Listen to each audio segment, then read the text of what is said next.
Hi, my name is Scott Kirkegaard. I'm co-owner of AJ Kirkegaard Contractors in Denver, Colorado. We specialize in high-end new home construction.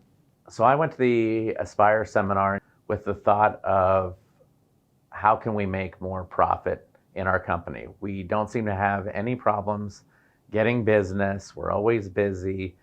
But at the end of the day, when we looked at our books, it just didn't seem like we were taking home what we thought we should be. What I learned in the workshop was we were not correctly accounting for all of our costs. We're underbilling out our management and giving away a lot of our profit. In fact, we were probably not even accounting for half of our labor cost. Since the workshop, we have increased our labor factor to account for these costs and are seeing a much better return on our projects. My biggest takeaway was I was undervaluing what we bring to a project. You start to feel guilty for what you're charging, but when you look around at other industries, nobody else feels guilty. And you're definitely worth it, so you should be getting paid for it.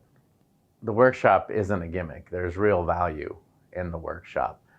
It made me see things that I had never looked at before in my business. Here's what you will realize if you attend the Aspire workshop. You are very good at budgeting your job and making sure that all of your subcontractors' costs are covered, but you're terrible at making sure that you're being paid appropriately for what you do. I'm excited knowing that I've already lined up a good book of business, but with the new skills that I've learned, I'm going to be able to make it a much more profitable year with the same amount of work or possibly even less work.